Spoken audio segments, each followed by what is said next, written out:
গত রাতে মারাকানার আলো ঝলমলে রাতে ফুটবল বিশ্ব আবারও দেখলো কেন ব্রাজিলকে কখনোই হিসাবের বাইরে রাখা যায় না। পানামার বিপক্ষে 6-2 গোলের দুর্দান্ত জয়টা শুধুমাত্র একটা প্রীতি ম্যাচের ফলাফলই ছিল না, এটা ছিল বিশ্বকাপে ব্রাজিলের প্রতিদ্বন্দ্বীদের উদ্দেশ্যে একটা শক্তিশালী বার্তা। শুরু থেকেই আক্রমণাত্মক ফুটবল খেলেছে সেলেসাওরা। ম্যাচের প্রথম মিনিটে ভিনিসিয়াস জুনিয়রের গোলটা যেন জানিয়ে দিয়েছে যে ব্রাজিল এবার শুধুমাত্র অংশগ্রহণ করতেই নয়, বরং বিশ্বকাপ জিততেই মাঠে নামবে। কার্লো আনচেলত্তির অধীনে দলটাকে এখন অনেক বেশি সংগঠিত দেখাচ্ছে। আক্রমণে গতি, মিডফিল্ডে নিয়ন্ত্রণ এবং সুযোগ পেলেই গোল, এই সব কিছু মিলে ব্রাজিলের পারফরমেন্স ছিল বিশ্বকাপের প্রস্তুতির এক আদর্শ উদাহরণ। এমনকি দ্বিতীয়ার্ধে একাধিক পরিবর্তনের পরও কিন্তু ব্রাজিলের গোলের ধার বিন্দু পরিমাণ কমেনি, বরং বেঞ্চ থেকে নামা প্রত্যেকটা প্লেয়ার কিন্তু নিজেদের সামর্থ্য প্রমাণ করেছে। সবচেয়ে বড় বিষয় হচ্ছে ব্রাজিলের এই দলটা কিন্তু এখন শুধুমাত্র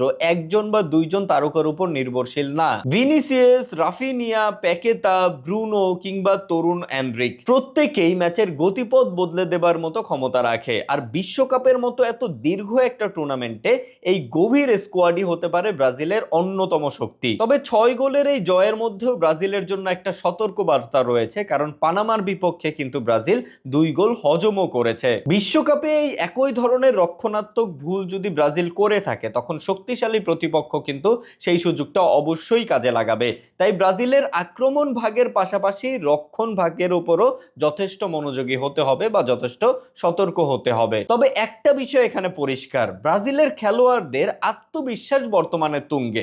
মারাকানার দর্শকদের সামনে ব্রাজিলের খেলোয়াড়রা যেই ধরনের ফুটবল প্রদর্শন করেছে, তাতে এইটা বোঝা যাচ্ছে যে খেলোয়াড়রা বা ব্রাজিল স্কোয়াডে যেসব প্লেয়াররা রয়েছে তারা অলরেডি মনস্তাত্ত্বিকভাবে বিশ্বকাপের মধ্যে প্রবেশ করেছে। তবে সবশেষে প্রশ্ন একটা থেকেই যায় যে 2026 বিশ্বকাপে ব্রাজিল কি সত্যি তাদের স্বপ্নটা পূরণ করতে পারবে?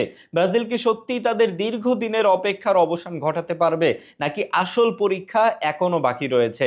আপনার মতামত জানাতে পারেন কমেন্ট বক্সে।